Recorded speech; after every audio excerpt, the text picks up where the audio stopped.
Let us learn about growing different crystals. Okay, I did my report on growing different crystals, and my question I'm trying to figure out is how can crystals grow by using household items? My hypothesis is that I think that they will grow up to 4 centimeters, form an irregular shape, and have a lot of different colors and patterns. As you can see, this is the salt crystal, this is the charcoal crystal, and this is the sugar. This one you can eat, those two are edible. My procedure was that for the sugar crystal, you have to take hot water, and then you have to put it into a bowl, and then you have to boil it, and then you have to take it off the stove and put sugar into it, like 3 or 4 cups of sugar into it, 3.5 cups. And then you pour the solution into, you can add food coloring if you want to make it a certain color, and then you pour it into a jar.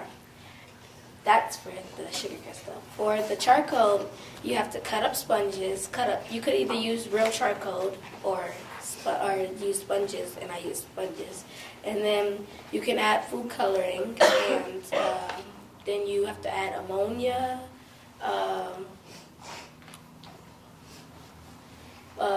what is it called? Bluing. It's called bluing, and then a little bit of salt. Then once you're done with that, you add it for day 2 and day 3, and then let it grow.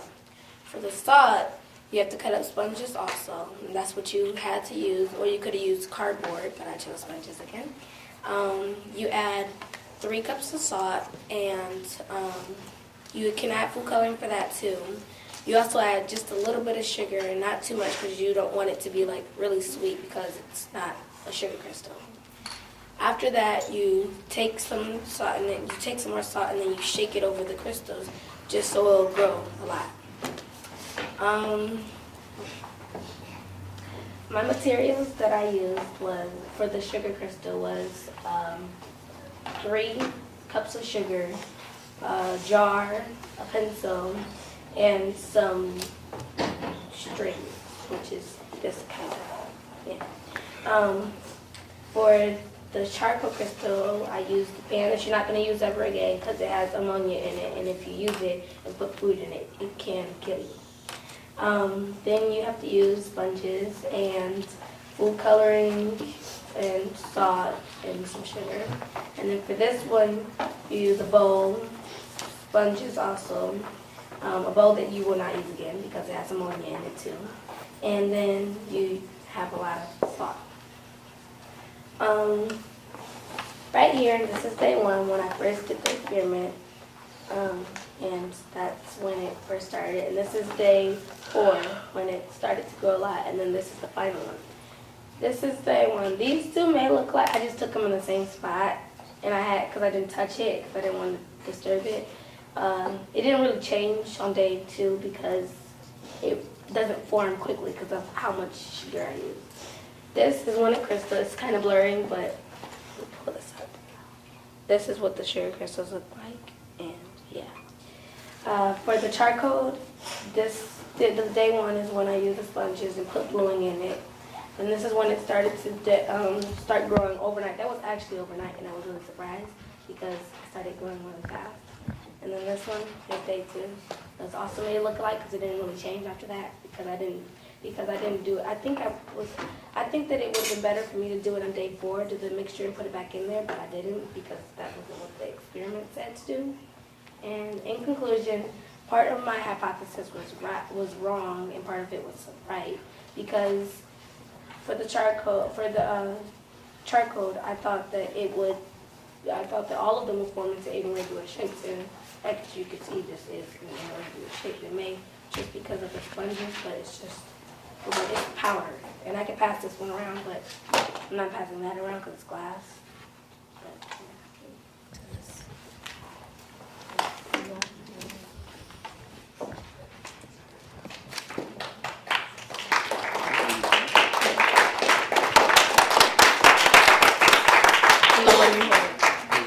We'll take questions in a minute. Let her pass them first.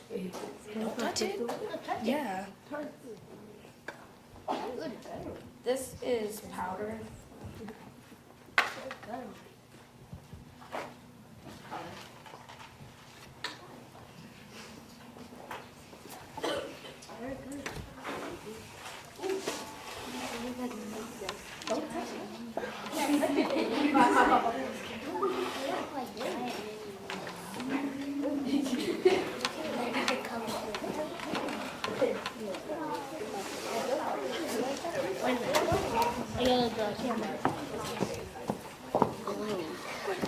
Yeah, let me see this. Yeah, let me see it.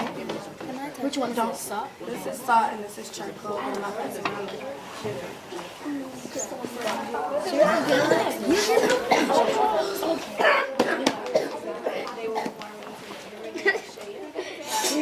It's not gonna do anything to you. Don't choke, Tony.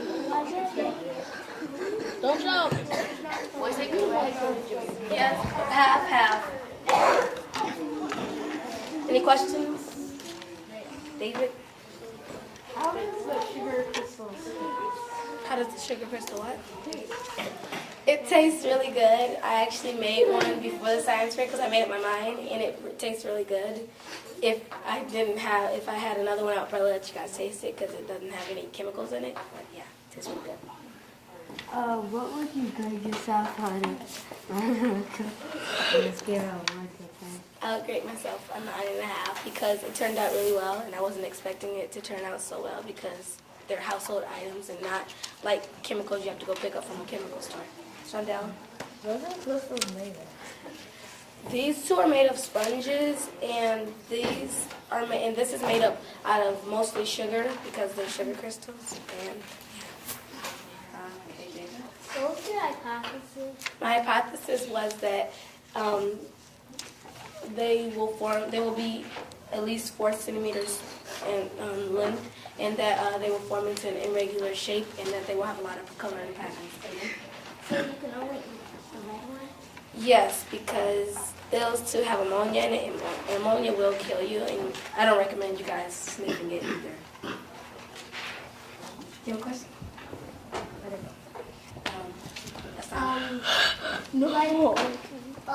Like crystals that you go make yourself, are they more rockish than the ones that you made? No, because, are you talking about the actual, like if you go to a crystal store and you buy one, are those more ragged? Are they more like Yeah, hard? yeah, because these, okay, let's see. I can let you touch this one because it's not that much. As you can see, this is not as hard. You can touch it. It's not as hard because it's squishy because it's sponge. So, yeah. Taylor? What were your materials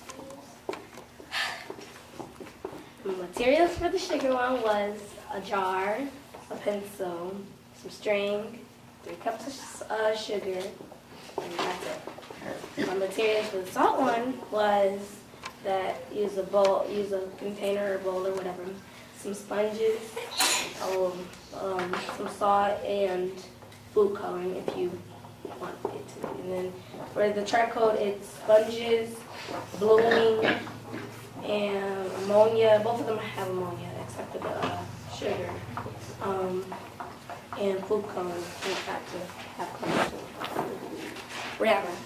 Okay, when you were making your hypothesis, what made you think that they would be at least 4 centimeters and form irregular shapes and different colors? Because before I started the experiment, when we were learning it in class, it was weird how I saw them like have different shapes and sizes and how big they were. So I just thought that if you did it by homemade, it wouldn't be as big because of course they're not like real crystals, but yeah. Like, if you grew, like, if there were crystals, like, in a cave or something, In a what? like, in a cave or something, like, just a random cave, like, would they grow, like, the same indefinitely? Like, not the same size, but, like, the same type of way? No, because these are household items, and the items that they use to actually make crystals are like real chemical things that only adults would be able to touch because they have a lot of chemicals in it. Brittany. My conclusion? In conclusion, I think that my hypothesis was half right, half wrong. And then that the reason why I think those were half right, half wrong was because they did form into an irregular shape. All of them did. And that only this one, the sugar one, grew to its full amount size that it will go to if you used household items. These two grew to 3.5 centimeters, and that's why I thought that was half right, half wrong. Cameron? What inspired you to do like that? I said that to Brianna, and it inspired me because when we were learning about it in class, it interested me how crystals could form by inorganic processes. I thought that, and I wanted to know if you could form them by any other processes besides inorganic processes. How big would a regular crystal be? How big would a regular crystal be? Yeah. Probably from that bookshelf to that wall now. I mean, if you grew it in like a factory where it could grow and keep growing, it would probably be really, really big because they would be using chemicals that you could only get from like a real lab. So yeah, it would be really big. How many dollars? I don't know because I was kind of shifting around. Mr. Gray could answer that question if you asked him. How many dollars? I would have to study her thing, not tell you. Yeah. How can you make crystals? I thought crystals were a rock, like a form of nature. So how can you make? So are those like They're actual crystals. They form into crystals. They're just used with household items. Okay. Brittany? Well, for this one, man, 4 times for that one, and then for this one, probably 3.5 times. Because why I say 1.5? Because I didn't finish that one because it just didn't work out. And then for the charcoal, I tested that 2 times. Tony, Adam, What's your favorite part about making the crystal? what's what? What was your favorite part about making the crystals?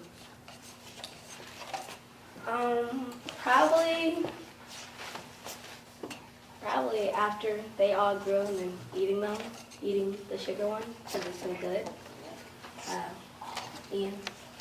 Well, I know one time at my house we bought some clay and then some moisture got in it and then it started growing some crystals and then it was kind of like, and so my mom told me we had to throw it away immediately because some moisture got into the clay and somehow it started growing crystals. Do you have a question? Yeah, so I was wondering if you could make crystals with the clay. I don't know because I didn't do my experiment. I didn't do my project. I did it on household item. But if it grew crystals, it's probably true then, because you saw it yourself. Hating. Why did you choose those 3 ones? The 3 crystals? I chose sugar because I wanted to taste one and I heard they were really good. And I chose salt because I couldn't grow crystal out of borax because it's like a really good, it's a chemical that would be in bug stuff and I didn't want to use that because I didn't know how strong it was and if it would affect stuff and if it would affect me and my health and stuff. So I just chose those and I chose charcoal because that was the last one because I had sponges and my mom looked it up online and said you have to use sponges. So yeah. Last question. Ashley? When you were when you were putting that stuff, like you said, like it could kill you. Did you have to like wear gloves and stuff so that it didn't get on your hands and like so you could When it die? gets on your hands, you have to, after you do what you want to do, you have to immediately wash it. I did use gloves, my mom didn't, but it didn't do anything to her hands. I also used something over my face because it's really strong, and if you sniff it in, I don't mean to say this, but you probably get high. I'm sorry, you probably do, because it has a lot of chemicals, and so, yeah, that's why I had to use something. And my mom also used it because she didn't want to get yeah. All right, thank you very much.